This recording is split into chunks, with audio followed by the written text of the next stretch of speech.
Hello and welcome to a brand new episode of Beat the Experts, brought to you by Falcone Moon Ford. Alongside Mike Bires, I'm Andrew Chiappazzi. We have three local football teams still chasing down WPIAL football titles.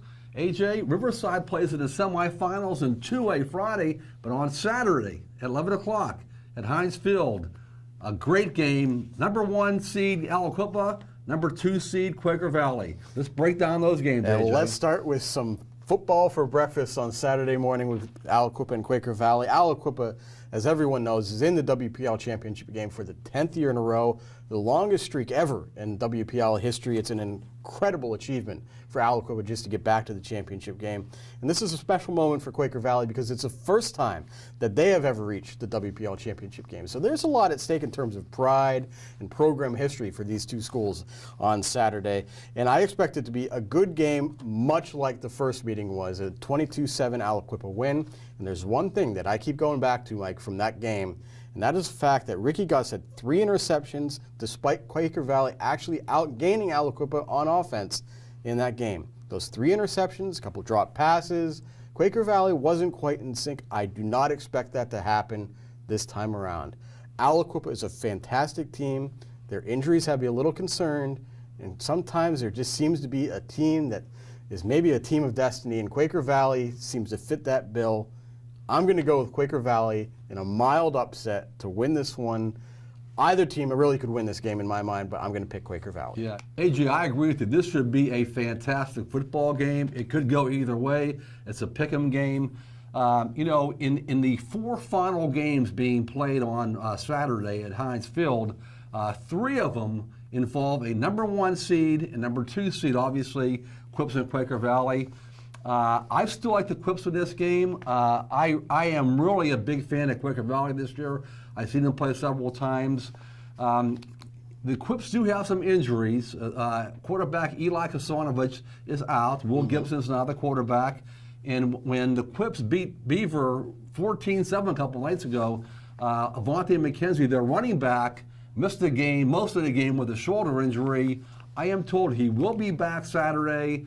I think that's a really important for Aliquippa because without him, I might go with Quaker Valley if he doesn't play, but I think the Quips are going to find a way to win. I think, this might be Mike Smianik's last year as coach. If they go all the way and win it all, I think he may call it a career.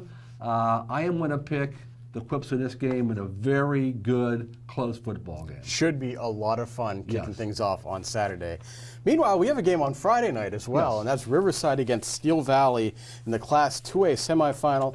Mike, this is the 4th time in the past 2 years that Riverside and Steel Valley have met. Kind of just a quirk in the schedule that not only have these teams met in the postseason, but they've opened the regular season against each other the past 2 years. Steel Valley has won every game so far. And Friday night, I was at the Riverside game, and Ron Shiro told me that last year Steel Valley is one of those once-in-a-generation types teams. They mercy ruled every single opponent. But he feels that Riverside can play with this year's Steel Valley team. They lost 48-28 in week 1, and they felt they should have played better in that game. And you know what? I believe Ron Shiro. I think Riverside has sort of found its groove on offense with enough balance between the run and the pass. I think Riverside is going to find a way to win close with a late drive, late interception. Something is going to help Riverside pull off the mild upset. So I'm 2 for 2 on upsets. I'm going to say Riverside wins this one as well. AJ, I agree with you. It will be an upset if Riverside wins. Steel Valley, a great program the last 3 years. Over the past 3 years, they've gone 37 wins, only 2 losses. Like you said, that great team last year, 15-0, state champions. Here they are, 10-0 again. But I just think Riverside is primed to get to the WPIAL title game for the first time in a long, long time. I agree with you. Mild upset, Riverside advances to the 2A championship game. Well, we'll find out this weekend if either one of us is correct in our picks. That does it for this week's episode of Beat the Experts. You can keep track of both of these games on Friday and Saturday on timesonline.com. And also join us at timesonline.com at noon Wednesday and at noon Thursday for the latest edition of Game On. So for Mike Bires, I'm Andrew Chiappazzi. That does it for now. We'll see you soon.